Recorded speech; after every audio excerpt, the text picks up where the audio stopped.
আসসালামু আলাইকুম ওয়া রাহমাতুল্লাহি ওয়া বারাকাতুহু। ইসলামের জীবনের দর্শক, আশা করি আল্লাহর অশেষ মেহেরবানি ও দয়ায় আপনারা সবাই সুস্থ ও নিরাপদে আছেন। দিনী ভাই ও বোনেরা, রাতে এভাবে সূরা ইখলাস পড়ুন, মানিব্যাগে টাকা আসবে। আপনারা যখন রাতে এভাবে সূরা ইখলাস পড়বেন, দেখবেন যে কিছুক্ষণের মধ্যে আপনাদের মানিব্যাগে বা পার্সে টাকা আসবে।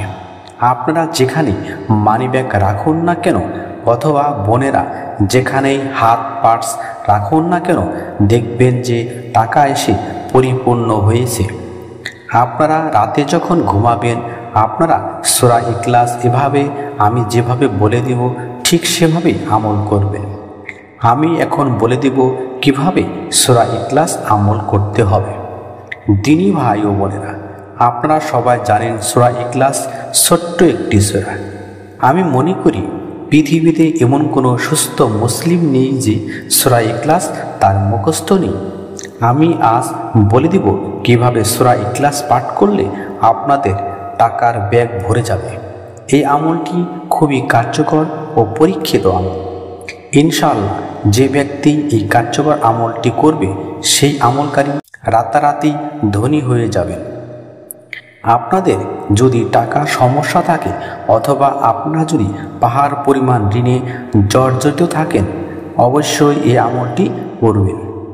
আপনাদের যদি খুব বেশি টাকার প্রয়োজন হয়, আজ রাতেই আমলটি করে দেখুন, আপনাদের টাকার অভাব দূর হবে, ঋণ থেকে চিরমুক্তি পাবেন ইনশাআল্লাহ। এটা তো একটা যেহেতু আমল, এই আমলটি কিভাবে শুরু থেকে আমল করতে হবে শেষ পর্যন্ত আমি খুব সহজভাবে বুঝিয়ে দেওয়ার চেষ্টা করব ইনশাআল্লাহ। আমলটির নিয়ম বুঝিয়ে দেওয়ার আগে এখনও যে ভাই ও বোনেরা ভিডিওতে লাইক দেননি ও চ্যানেলটি সাবস্ক্রাইব করেননি, প্লিজ ভিডিওতে একটা লাইক ও চ্যানেলটি সাবস্ক্রাইব করে বেল বাটন অন করবেন। আপনারা আজকের আমলটি নারী বা পুরুষ সবাই করতে পারবেন। শুধু তাই নয়, আমলটি সকল ধর্মের মানুষই করতে পারবে।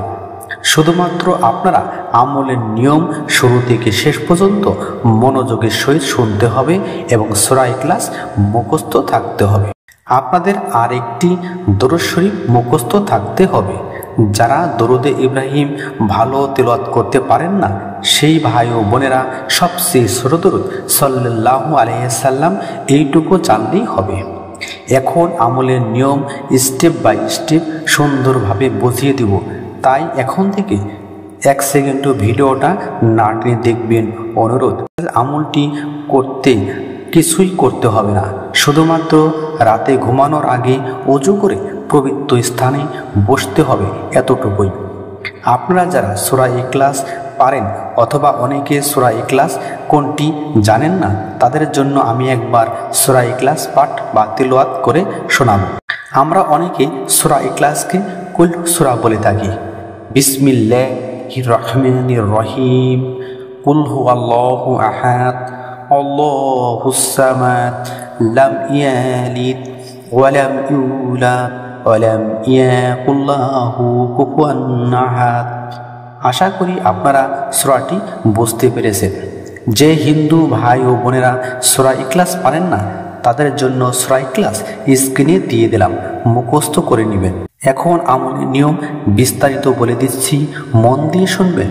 আমলটি অবশ্যই রাত 11টা থেকে 12টার পর করতে হবে। আমলটি যখন করবেন, ওযু করে পবিত্র স্থানে বসবেন, সেটা জায়নামাজ বা বিছানাও হতে পারে। অবশ্যই কিবলার দিকে মুখ করে বসবেন।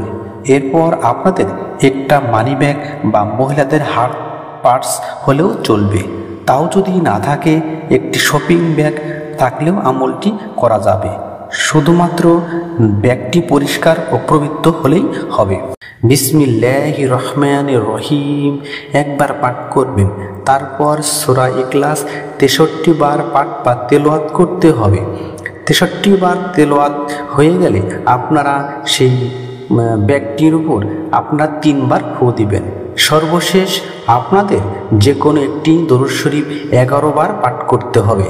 আপনারা ইচ্ছে করলে ছোট দুরূদ সাল্লাল্লাহু আলাইহি ওয়াসাল্লাম সাল্লাল্লাহু আলাইহি ওয়াসাল্লাম সাল্লাল্লাহু আলাইহি ওয়াসাল্লাম এই দুরূদটি 11 বার পাঠ করতে পারেন। তারপর ব্যাগটি আপনার নির্দিষ্ট স্থানে রাখবেন। সকালবেলায় দেখবেন এর ফলাফল পেয়ে যাবেন। তারপর চোখ বন্ধ করে আপনারা 2 হাত তুলে আল্লাহর কাছে ফরিয়াদ করবেন, আল্লাহ সবার মনের আশা মনের মাকসুদ পূরণ করুন। আমিন সুম্মা আমিন। আসসালামু আলাইকুম ওয়া রাহমাতুল্লাহি ওয়া বারাকাতুহু।